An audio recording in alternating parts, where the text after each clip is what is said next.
축원합니다. 오늘 여러분과 함께 나눌 말씀은 차원이 다른 감사, 차원이 다른 감사란 제목을 가지고 함께 은혜를 나누려고 합니다. 여러분, 추수감사 주일이 되면 뭐가 생각나십니까? 앞에 있는 과일들이 생각나실 것이고 아마 다음 추수감사 주일은 더 생각나시겠죠. 이 과일이 생각나고 뭐 떡도 생각나고 뭐 맛있는 음식도 그렇게 생각날 것입니다. 아니면 지난 1년을 돌아보면서 뭐 회사에서 승진을 했다든지 아니면 자녀가 뭐 좋은 학교 아니면 좋은 직장에 취직했다든지 은행 통장에 돈이 좀 많이 모였다든지 저희 아들은 애인이 없어서 통장에 돈이 좀 모였대요. 그러더니 쓸 데가 없어서 돈이 모였다면서 굉장히 마음 아파하더라고요. 여러분, 아무튼 이렇게 정말 우리가 그런 세상적인 것 때문에 우리가 물론 감사할 수 있습니다. 그것도 감사해야죠. 하나님이 주신 것이니까 다 감사해야 됩니다만 만약 올 한 해 그런 것이 하나도 없었던 분도 없을 수도 있지 않겠습니까? 오히려 직장에서 어려운 일을 당할 수도 있고 건강을 잃을 수도 있고 아니면 어떤 문제가 터질 수도 있고 만약에 그런 분에게 항상 감사하세요, 무조건 감사하세요 그러면 그건 굉장히 의미가 없겠죠. 그리고 어떻게 보면은 이렇게 폭력적으로 들릴 수도 있을 것 같습니다. 오늘 우리는 그래서 이 감사라는 단어를 차원을 좀 다르게 우리가 한번 들여다봤으면 좋겠습니다. 성경이 말하는 진짜 감사, 여러분 그 믿음의 선조들이 목숨을 걸고 지켰던 그런 진짜 감사는 단순히 뭘 가진 것에 대한 감사는 아닐 것입니다. 그것은 죽음을 통과하고 죽음을 넘어서는 그런 생명에 대한 감사였음에 틀림없습니다. 오늘 본문이 말씀하시는 것처럼 하늘에 밀이 떨어져 깨어지는 죽음이 없었다면 여러분 열매라는 것이 없죠. 우리가 추수감사절이 되면 열매를 감사하는데 사실 하늘에 씨앗이 떨어져서 그 씨앗이 죽을 때 그 수없이 많은 생명이 탄생되는 것처럼 여러분 우리는 그 생명에 대한 그런 감사를 해야 될 줄로 믿습니다. 그러므로 차원이 다른 감사라는 제목을 가지고 단순한 수학의 감사를 넘어서 다른 차원에서 진심으로 감사할 수 있는 저와 여러분 되시기를 주님의 이름으로 축원합니다. 차원이 다른 감사를 하려면 첫 번째로 죽음을 새로운 시각으로 우리가 바라봐야 합니다. 새로운 시각으로 보는 그런 감사를 해야 합니다. 오늘 본문 요한복음 12장 24절 함께 읽겠습니다. 시작. 내가 진실로 진실로 너에게 이르노니 한 알의 밀이 땅에 떨어져 죽지 아니하면 한 알 그대로 있고 죽음은 많은 열매를 맺느니라. 아멘. 이것은 예수님이 직접 하신 말씀입니다. 어떤 의미입니까? 아주 단단하고 반짝거리는 그런 밀알 하나가 있다고 해봅시다. 그 자체로 굉장히 완전합니다. 아주 그 밀알이 난 너무 예뻐, 난 지금 이대로가 너무나 좋아, 내 껍질이 얼마나 소중한지 몰라. 만약에 그러면서 그냥 이렇게 씨앗 통 안에 있기로 결심했다면 어떻게 했습니까? 1년이 지나든 2년이 지나든 10년이 지나든 그 씨앗은 그대로 있겠죠. 아니면 좀 잘못 보관이 되면 이제 상해갖고 버림받을 것입니다. 근데 어느 날 그 밀알이 결단을 합니다. 나 이제부터 이 껍질을 포기해야 되겠다. 그리고는 이제 밀알이 뛰어내려서 이제 그 칙칙하고 좀 어둡고 좀 춥기도 한 것 같은 그 땅 속으로 쏙 하고 여러분 자신을 던졌다고 해보십시오. 그 밀알이 어떻게 되겠습니까? 그 단단하던 껍질이 썩기 시작할 것입니다. 이제 점점 부서지겠죠, 깨어지겠죠. 자기 원래의 모습을 다 형태를 잃어갈 것입니다. 여러분 그런 모습을 보면 세상 사람들은 그럽니다. 저거 봐라, 저거 이제 망했구나, 끝났구나, 실패했구나. 여러분 세상 사람들은 그렇게 그 겉모습만 보고 밀알이 썩어버려서 형체도 없어져 버렸어, 아마 그렇게 볼 것입니다. 하지만 여러분 바로 그 순간 그 껍질, 그 썩어져가는 껍질을 뚫고 여러분 무엇이 나옵니까? 새싹이 나오죠. 새싹이 나와서 꽃을 피우고 열매를 맺기 시작하는데 그때는 30배, 60배, 100배의 열매를 맺게 되는 줄 믿으시기 바랍니다. 여러분 예수님은 지금 예수님 자신의 십자가에서 죽으심을 바로 밀알의 그 죽음으로 그렇게 비유해서 말씀해 주셨습니다. 제자들은 예수님이 십자가에서 그렇게 죽으시는 것 보니까 미랄처럼 그렇게 땅에 떨어져 죽으시는 걸 보니까 이거 끝났구나. 그냥 겉모습만 보고 끝났네. 예수님 실패하셨네. 그래서 뿔뿔이 흩어지면서 다 도망갔습니다. 3년이나 쫓아다니면서 그 가졌던 그 모든 소망, 희망이 와르르르 무너지는 것 같아서 다 뿔뿔이 도망갔던 것입니다. 여러분, 하나님에게는 그 죽음이 끝이 아니었습니다. 여러분, 끝이 아니라 바로 시작이었습니다. 온 인류를 구원할 영원한 생명의 열매를 맺기 위한 가장 위대한 죽음이었는 줄 믿으시기 바랍니다. 여러분, 바울은 이 원리를 로마서 6장 4절에서 이렇게 선포합니다. 우리 같이 읽겠습니다. 시작. 그러므로 우리가 그의 죽으심과 합하여 세례를 받음으로 그와 함께 장사되었나니 이는 아버지의 영광으로 말미암아 그리스도를 죽은 자 가운데서 살리심과 같이 우리로 또한 새 생명 가운데서 행하게 하려 함이라. 아멘. 여러분, 우리도 세례를 받음으로, 지난주 우리가 세례를 했지만 여러분, 세례를 받음으로 우리도 죽는 겁니다. 예수님이 십자가에서 죽으신 것처럼 죽지만, 오늘 성경은 말씀하는 거예요. 죽어서 장사되었지만 하나님께서 그리스도를 죽은 자 가운데서 다시 살리신 것처럼 우리 또한 새 생명 가운데 행하게 하려 하신다고 했습니다. 할렐루야. 그 주님이 부활하신 것처럼 우리에게도 새 생명이 부어진다는 것입니다. 그래서 죽음은 끝이 아닙니다. 새 생명으로 들어가는 문입니다. 그러니까 그리스도의 죽음은 인류의 희망의 씨앗이 되는 것입니다. 그의 무덤은 교회가 시작되는, 여러분, 그의 무덤, 예수님의 무덤은 어떻게 보면 정말 끝나는 것 같은 그런 곳, 칙칙하고 어둡고 굉장히 절망적인 곳처럼 보이지만 사실은 그 무덤 안에서 여러분, 교회가 시작되어서 영원한 생명을 낳는 방이 된 줄 믿으시기 바랍니다. 그래서 무덤이 끝이 아니라 생명을 낳는 산실이라는 이 시각이 얼마나 놀랍습니까? 우리 보배로운 성도님들, 여러분이 지금 혹시 정말 그 무덤처럼, 그 미랄이 땅에 떨어진 것처럼 그런 어두운 흙 속에 파묻혀 있는 것 같은 그런 인생을 살아가고 계신 분은 안 계십니까? 2025년도는 정말 너무 힘들었다.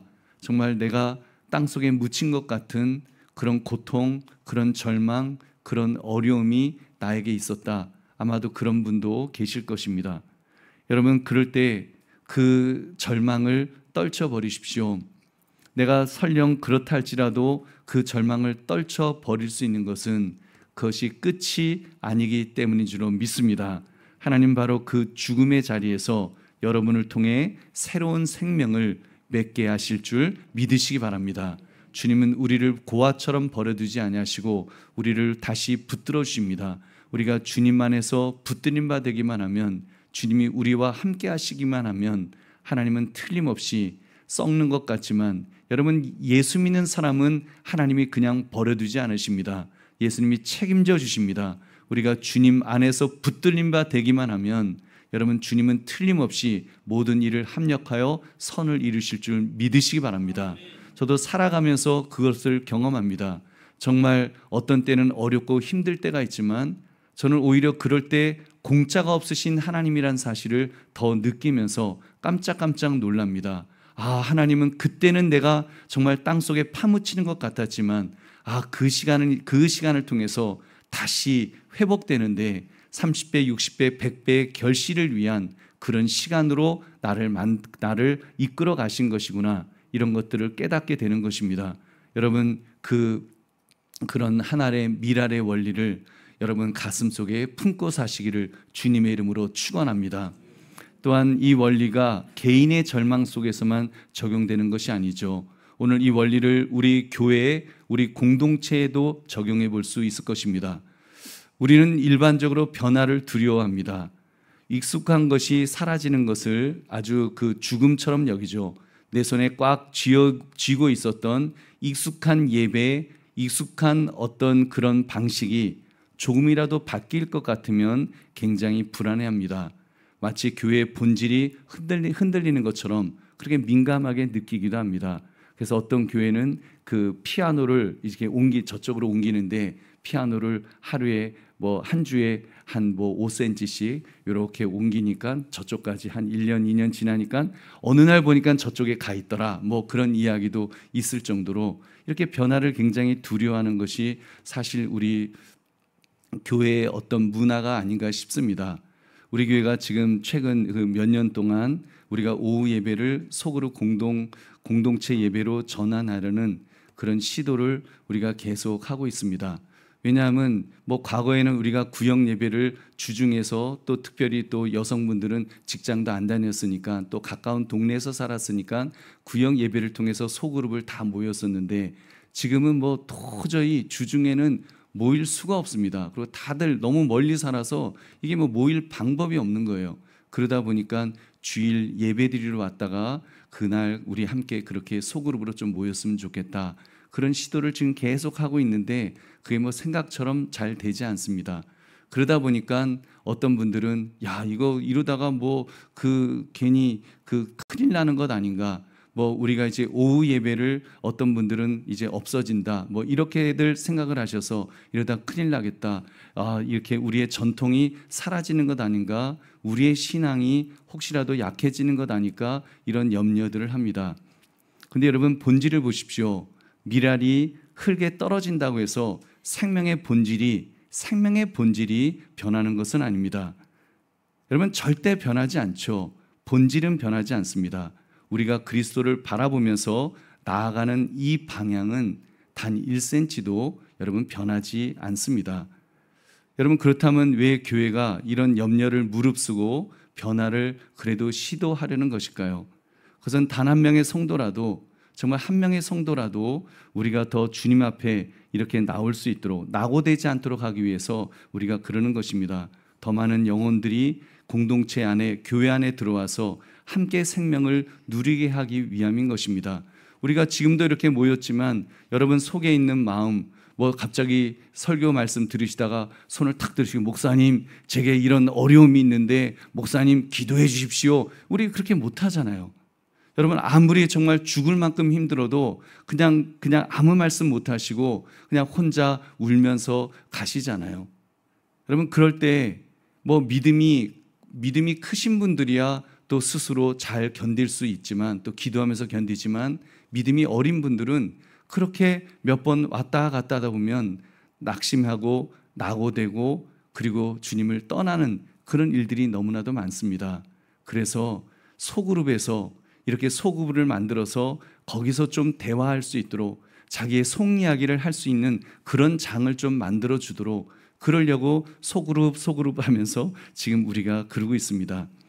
네, 여러분 그것은 죽음이 아니라 더 많은 열매를 맺기 위한 심겨짐입니다.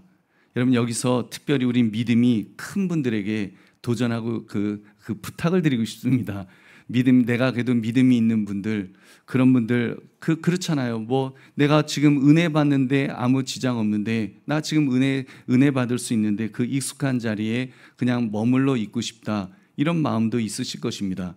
내가 드리는 이 예배가 나에게 그 은혜가 되면 됐지, 여기에만 여러분 혹시라도 집중하고 있지는 않으십니까? 내가 은혜 받는데 집중하는 건 물론 중요하죠. 그렇지만 우리가 정말로 하나님 앞에서 내가 구원받은 하나님의 자녀라면, 믿음의 사람이라면, 여러분 다른 사람, 나보다 믿음이 어린 사람의 영혼의 구원에 관심을 가지는 것이 여러분 증표인 줄 믿으시기 바랍니다. 믿음의 사람이라면, 믿음이 성숙해지면 성숙해질수록 다른 사람이 구원받도록 관심을 갖고 애쓰게 되어 있습니다. 여러분 그것이 믿음의 선배가 감당해야 될 의무죠. 여러분 예배 안에서 우리가 수동적으로 듣고만 있는 것이 아니라 우리가 정말 소그룹 안에서 내가 받은 은혜를 믿음이 어린 사람에게 나누어 주는 것, 그리고 믿음이 어린 사람이 그 마음의 아픔과 그 기도 제목이 있을 때 그를 위하여 들어주고 기도해 주는 것, 여러분 이것이 주님께서 우리를 교회로 모으신 이유가 아니겠습니까? 여러분, 교회라는 것이 수백 명, 수천 명, 수만 명이 모이는 것이 중요한 것이 아니죠. 그래서 교세를 과시하는 것이 중요한 것이 아니라 정말 교회 안에서 그렇게 그 작은 내 마음의 아픔과 어려움들을 나눌 수 있는 것, 여러분, 그 속에서 그리스도의 사랑을 느끼도록 우리 주님께서 우리를 불러주신 줄로 믿습니다.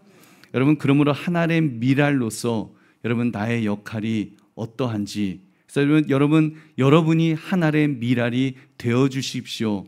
여러분이 미랄이 되어 주셔서 여러분이 익숙하게 여겼던 것들을 여러분 던져 과감히 흙 속에 여러분 묻으시기 바랍니다. 여러분의 편안함과 그 편안함이라는 그 껍질을 깨뜨리십시오. 그래서 나 하나의 죽음과 나 하나의 희생을 통해서 믿음이 연약한 다른 사람들을 세워줄 수 있다면, 실족하여 교회를 떠났던 사람을 그 작은 공동체 품 안에서, 소그룹 안에서 그런 사람을 초대하고 그런 사람을 품어줄 수 있다면, 그래서 세워줄 수 있다면 여러분 얼마나 좋겠습니까? 또 믿음이 그 어린 젊은 세대들을 여러분 양육하는 그런 일들을 할 수 있다면, 여러분 그런 꿈을 저는 믿음의 선배들이 꾸시기를 부탁드립니다. 여러분, 그것이 차원이 다른 감사를 하는 자의 모습인 줄로 믿습니다. 보배로운 성도님들, 변화를 두려워하지 마십시오. 그것은 썩어짐이 아니라 심겨짐입니다. 여러분의 익숙함이 깨어지는 그 자리에서 사실은 수백의 생명이, 새로운 생명이 태어나게 될 줄 믿으시기 바랍니다. 그러면 하나의 밀이 땅에 떨어져 썩을 때에 많은 열매를 맺는 것처럼 죽음을 통해 새로운 시작을 보며 정말 우리가 그런 변화를 시도하는 교회가 얼마나 좋은 교회인지 모릅니다. 그런 좋은 교회를 주심에 감사하시기를 주님의 이름으로 축원합니다. 차원이 다른 감사를 하려면 두 번째, 죽음조차 유익이라 감사해야 합니다. 여러분, 사도 바울의 고백을 들어보십시오. 우리 빌립보서 1장 21절 함께 읽겠습니다. 시작. 이는 내게 사는 것이 그리스도니 죽는 것도 유익함이라. 아멘. 죽는 것도 유익함이라. 이게 말이 됩니까? 사람은 살려고 하죠. 어떻게 해서든 살고자 하는 욕구가 강하지, 생존 욕구가 강하지, 여러분 어떻게 죽는 게 유익하다고 말할 수 있겠습니까? 조금이라도 더 살려고 애를 쓰는 것이 우리의 본능입니다. 죽는 것은 인간에게 저주라고 느껴지고 큰 공포로 그렇게 느껴질 것입니다. 근데 바울은 지금 죽는 것도 유익하다 이렇게 말했습니다. 이거는 바울이 사역하다 보니까 너무 힘들어요. 너무 힘들어서 도저히 더 이상 못 살겠어, 그냥 죽었으면 좋겠어요, 이러는 염세적인 그런 표현이 아닙니다. 바울은 지금 로마의 감옥에 갇혀서 언제 죽을지 모르는데, 근데 그는 이렇게 말하는 겁니다. 내가 살아도 내 삶의 목적은 그리스도를 증거하는 것이 내 삶의 목적입니다. 그러나 죽는 것도 내가 사랑하는 주님의 품 안에 안기게 되는 것입니다. 이 사도 바울은 그게 분명했습니다. 그러니까 사도 바울에게는 삶이나 죽음이나 다 같은 겁니다. 왜냐하면 어차피 그리스도로 모여지니까, 살아도 그리스도를 증거하기 위해서 살고 죽어도 그리스도의 품 안에서 그 품 안에 안기는 거니까 사도 바울에게는 삶과 죽음이 똑같은 겁니다. 그래서 사나 죽으나 나는 주의 것입니다 하면서 살면 이 땅에서 복음을 증거하여 많은 영혼들을 구원할 수 있으니 좋고, 내가 죽으면 이제 주님의 품 안에 안기게 되니까 나는 더 좋아요 라면서 하는 이야기가 바로 사도 바울의 고백인 것입니다. 여러분이 바울의 담대함을 고린도후서 5장 8절에서 이렇게 외칩니다. 우리 같이 읽겠습니다. 시작. 우리가 담대하여 원하는 바는 차라리 몸을 떠나 주와 함께 있는 그것이라. 아멘. 왜요? 이 땅의 장막이 무너지면, 이 땅의 장막, 육신의 장막, 이것이 무너지면 하늘의 장막이, 하늘에 하나님의 나라가 임할 것을, 그 영원한 집이 우리에게 임한다고 하셨기 때문에 그 사도 바울은 말하는 것입니다.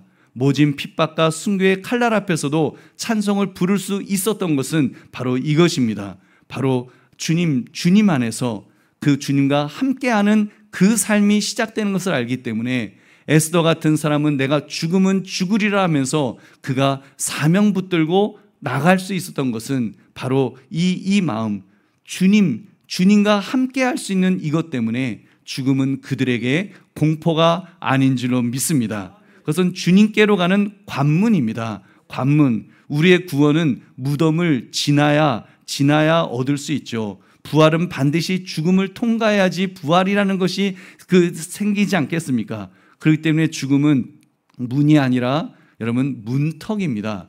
문과 문턱은 좀 다르죠. 문은 닫히면 못 들어갑니다. 근데 문턱은 넘어만 가면 되죠. 그냥 이렇게 넘어가면 되잖아요. 문턱은. 그래서 여러분 그냥 우리가 지나가는 과정, 우리가 천국으로 가는 과정, 죽음은 더 이상 문이 아니라 영원한 생명을 얻는 더 들어가는 문턱에 불과한 줄 믿으시기 바랍니다. 보배는 성도님들 혹시 지금 고난의 한복판을 지나가고 계신 분이 계십니까? 내일이 보이지 않는 칠흑 같은 그런 어둠 속에 있으십니까? 기억하십시오. 그리스도인들은 그 고난의 자리가 죽음의 자리가 아닙니다.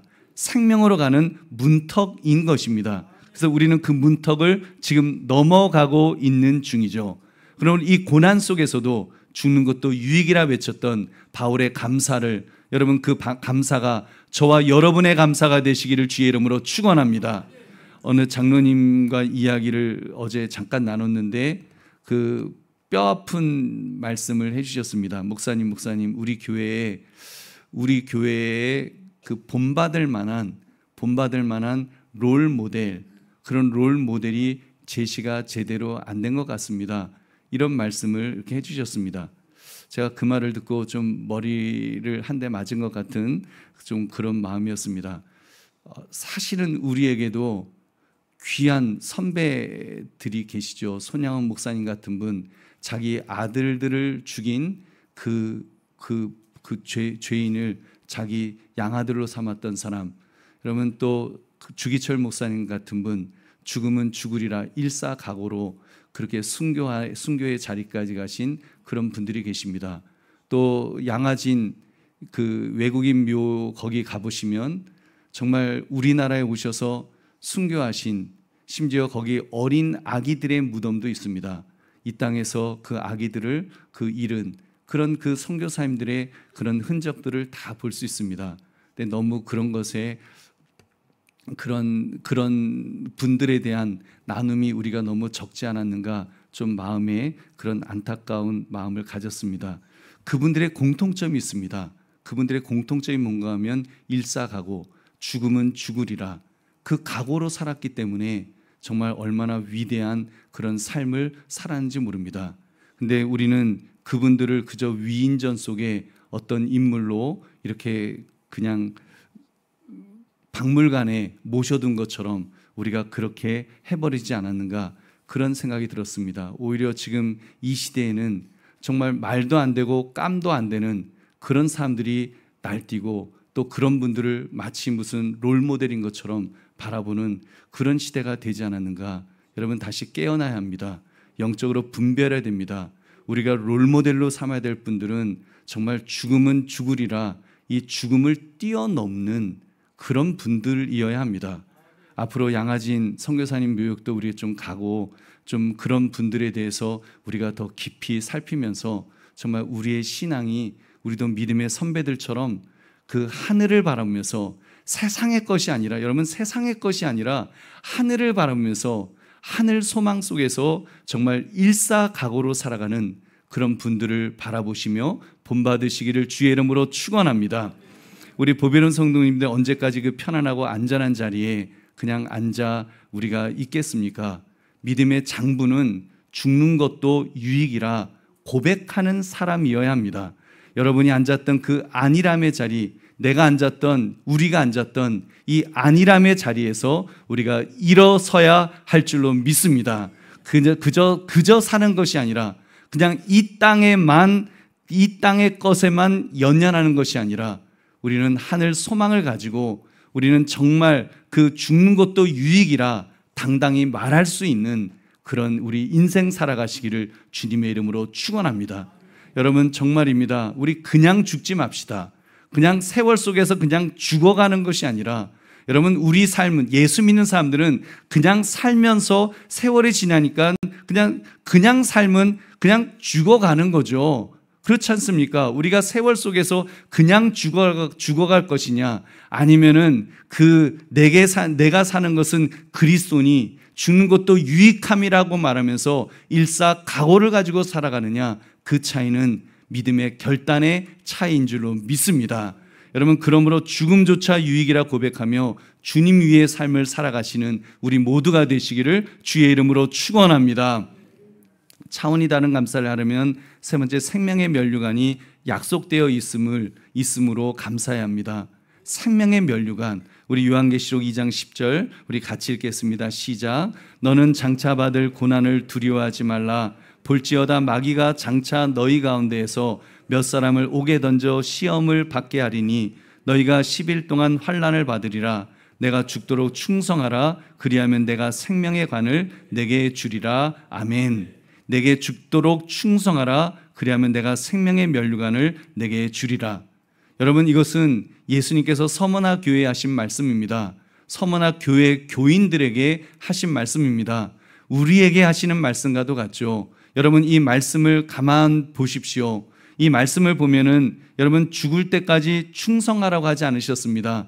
죽을 때까지 충성하는 것은 그냥 죽을 때까지 시간의 흐름, 시간의 길이로 말씀하지 않으셨다는 것입니다. 죽도록 충성하라고 하셨습니다.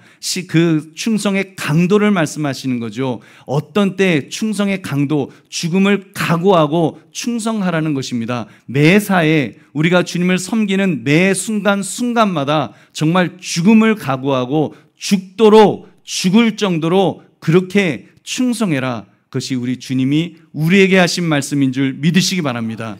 여러분, 죽음이 여러분의 앞을 가로막는다 할지라도 그것을 두려워하지 말고 뚫고 가라는 것입니다. 아무리 이 땅의 삶이 힘들지만, 여러분, 이 땅의 삶이 아무리 힘들어도 죽을 만큼 힘들지는 않죠. 그 죽음까지도 여러분 뚫고 가는 것이 믿음의 사람의 모습인 줄 믿으시기 바랍니다. 믿음의 사람은 그 죽음까지도 뚫고 들어가는 사람이기 때문에 여러분, 하나의 미랄이 썩는 것 같지만 그 죽음을 뚫고 나면 여러분 수많은 열매를 맺는 것처럼 우리 믿음의 사람은 그 죽음을 뚫고 가는 사람인 줄 다시 한번 믿으시기 바랍니다. 여러분, 왜 그렇게 말씀하신 것일까요? 그리하면, 우리가 그렇게 살아가면 내가 생명의 면류관을 내게 주리라. 이 땅에 썩어질 것이 아니라 하나님께서 훅 하고 부시면 사라질 그런 것들이 아니라 썩지 아니할 면류관, 정말 영원한 면류관, 영원한 삶을 살아가면서 그곳에서 주님을 찬양하며 살아갈 수 있는 바로 그 상급을 우리에게 주신다라고 말씀하였습니다. 여러분, 이제 우리가 추수감사절에 드려야 될 진짜 감사의 제목이 분명해졌습니다. 그것은 여러분, 우리가 그냥 한 해 올해 돈 많이 벌게 해주셔서 감사합니다. 올해 좋은 직장 취직하게 해주셔서 감사합니다. 우리가 거기에서 머물러 있으면 안 될 것입니다. 물론 그것도 감사하지만 우리의 근본적인 감사는 그 이상이 되어야 할 것입니다. 죽음을 넘어서 영원한 생명, 영원한 상급을 바라보는 데까지 나아가는 저와 여러분 되시기를 주의 이름으로 축원합니다. 여러분, 예수 그리스도의 피로 씻긴 우리는 이미 그 죽음의 강을 건넜습니다. 예수 그리스도를 통해서 죽음의 강을 건넜으므로 우리에겐 더 이상 그 두려움이 없고 오직 감사만이, 정말 주님이 나와 함께 하시기 때문에 이 세상에 그런 일사각오로 살아도 주님이 나를 고아처럼 버려두지 아니하시고 붙들어 주실 것이다, 이 믿음을 가지고 살 수 있는 줄로 믿습니다. 그렇습니다. 우리는 이미 죽음의 강을 건넌 자들입니다. 무엇을 두려워하겠습니까? 무엇이 우리를 감사하는 것으로부터 막을 수가 있겠습니까? 세상의 것, 물질, 건강 좀 없으면 어떻습니까? 그 모든 것들을 다 합치더라도, 이 우주 만물에 있는 모든 것을 다 합치더라도 우리 주 예수 그리스도 십자가에서 죽으시고 부활하시고 우리에게 새 생명을 주신 그 은혜에 비교하면 아무것도 아닙니다. 여러분, 이 엄청난 생명의 가치 앞에서 우리는 이제는 설정값을 다시 세워야 됩니다. 언제까지 세상의 것, 조금 더 얻은 것에 그것 때문에 감사하고 일희일비하면서 그것 좀 얻으면 막 기뻐하고 그것 좀 없으면 실망하고 괴로워하면서 우리가 그렇게 살아가겠습니까? 이제는 감사가 업그레이드 되어야 될 줄로 믿습니다. 우리는 이제 이 땅에 풍년에 우리의 삶을 맞추는 인생이 아니라 저 하늘의 생명의 면류관에 우리의 삶을 맞추시기를 주의 이름으로 축원합니다. 보배로운 성도님들, 제가 오늘 심각한 질문을 한번 드려보겠습니다. 여러분, 그 생명의 면류관, 정말 요한계시록에 나오는 이 생명의 면류관이 보이십니까? 지난 일주일 동안에 그 생명의 면류관을 몇 번이나 보면서 여러분 살아오셨습니까? 내가 생명의 면류관을 보면서 막 그 면류관을 보면서 가슴이 쿵닥거리면서 그래요? 면류관, 정말 주님의 면류관이 나에게 약속되어 있죠. 저 면류관을 바라보면서 하나님 오늘도 죽도록 충성하면서 내가 그렇게 살겠습니다. 여러분, 이런 마음으로 내가 과연 살아왔느냐는 말입니다. 여러분, 그렇게 할 때 사실 하나님의 능력이 우리에게 함께 하실 텐데, 여러분, 우리가 그렇게 살았는지, 왜 내가 살면서 지난 일주일을 살아가면서 왜 내가 힘이 없습니까? 왜 내가 자꾸 지치고 마음이 무너지고 몸이 자꾸 깔아앉고, 여러분 왜 그럴까요? 우리의 시각이 정말 그 생명의 면류관을 바라보고 주님을 바라보지 못하고 우리가 일사각오로 주님을 바라보고 생명의 면류관을 바라보면 정말 죽기를 각오하고 죽도록 충성하라는 주의 말씀처럼 우리가 그렇게 살아가게 될 줄로 믿습니다. 여러분, 그것은 굉장히 중요한 것입니다. 우리가 죽도록 충성하라. 그리고 우리가 생명의 면류관을 바라보면서 살아가면 얼마나 정말 큰 힘이 생기는지 모릅니다. 저도 목사이지만 제가 이렇게 설교하면서 저인들 일주일 내내 생명의 면류관을 바라보면서 할렐루야 할렐루야 그러면서 솔직히 제가 그렇게 살아갈까요? 갔을까요? 그렇게 살았을까요? 저도 드라마 보면서 아이고 재밌네 그러고 으아하하하고 그러죠. 근데 그러다 보니까 저도요 살면서 너무 힘들어요. 몸도 이제 무겁고요.